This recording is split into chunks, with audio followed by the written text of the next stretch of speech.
Halagang 300 pesos yung pagkain sa mga alaga, pero yung para sa akin ay 50 pesos lang, tapos buy one take one pa. Hi guys, mini vlog for today. Pasensya na kaagad kung medyo maingay nga yung aking background dahil ang electric fan ko ay napakaingay. So ayun, maaga kaming gumising ni Adriel kanina dahil paiinumin ko nga siya ng gamot. Maaga nga din tumawag si daddy dahil tinatanong nga niya kung may lagnat pa nga daw tong si Adriel. Dito guys, hindi ko napansin, nakaharap pala sa CR yung camera at nagpunta nga ako doon para umihi. Diyos mio marimar. Mabuti na lamang nagsarado nga ako ng pintuan ng CR dahil mayroon pala si dading kasama ng mga katrabaho niya doon sa opisina. Anyway guys, sumatapos ko nga si Adriel asikasuhin sa pag-almusal niya at makainom ng gamot, ayan naligo na nga kaagad ako dahil nga nagpunta ako sa palengke. Maaga nga dapat ako nga alis, kaya lang may hinihintay nga akong kumari ko, kaya lang sabi nga niya sa hapon na nga lang daw siya dadaan. At nung masabi nga niya na sa hapon pa nga siya dadaan, ayan dali-dali na nga akong naligo. Pagkatapos umalis na nga rin ako at una ko ngang pinuntahan itong Mang Inasal para nga may lunch si Adriel. 2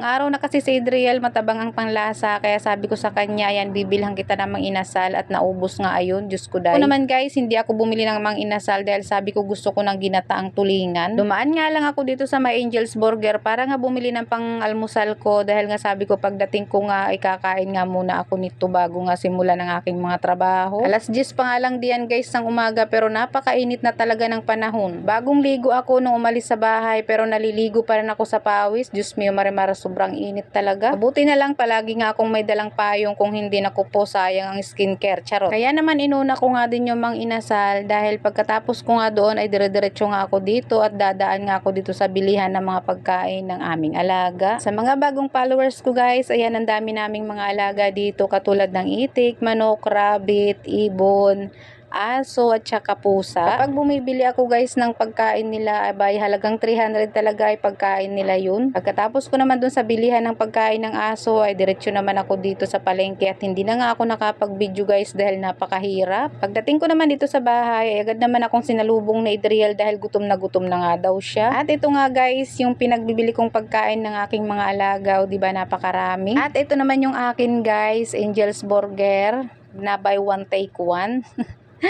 So cheeseburger nga pala yan guys. Lilinisin ko na nga sana yung mga nabili kong isda tsaka manok para nga kay Adriel, kaya lang ayan sumakit nga yung ulo ko dahil nga siguro sa init, tapos nagugutom na nga rin. Kaninang umaga kasi guys nagkape nga lang ako, kaya yan medyo nagugutom na nga rin talaga ako diyan. Masakit din talaga yung ulo ko pagkatapos nakikita ko pa yung kalat ng aking kabahayan. Diyos ko dahil 2 araw kasi akong naglinis ng aming 2 kwarto, kaya hindi ko talaga naintindi itong aming sala at kusina. May nabili nga ako kagabi na Coke at ayan ipapartner ko nga siya sa aking Angel's Burger. Pero guys, minsan lang talaga ako mag soft drinks kapag napapagusto nga lang talaga. Ika nga sabi ng mga matatanda, once in a blue moon lang talaga ako uminom niyan, charot. Pero bago nga ako mag-almusal guys, inuna ko munang pakainin yung mga alaga ko sa labas dahil kapag hindi ko nga sila pinakain kaagad, ang iingay nila. After ko naman sila pakainin, ayan ako naman ang kakain, o diba? Nauna talaga sila palagi kumain kaysa sa akin. Habang kumakain ako, ayan kumakain din si Adriel doon sa may harapan ng TV. Hinahayaan ko lang siya guys para nga malibang din dahil dadalawa lang kami dito sa bahay. Pagkatapos ko naman kumain ng aking burger ay agad naman nga ako nagpunta sa aming kusina para nga magluto ng aking pananghalian. Hindi na nga lang ako nakapag-video guys dahil naisipan kong mag-live. Hindi ko alam kung bakit ko naisipan mag-live, charot. At nung maluto nga yung aking ginataang tulingan ay kumain na nga kaagad ako dahil nagutom ako sa amoy niya. Diba medyo paus pa nga ako dyan guys, pero kinakaya ko mag voice over para nga may upload. Hindi rin ako kumakain guys sa aming lamesa dahil nalulungkot nga lang ako dahil wala nga akong kasabay. Kaya naman dito na nga lang ako kumakain sa aking working area.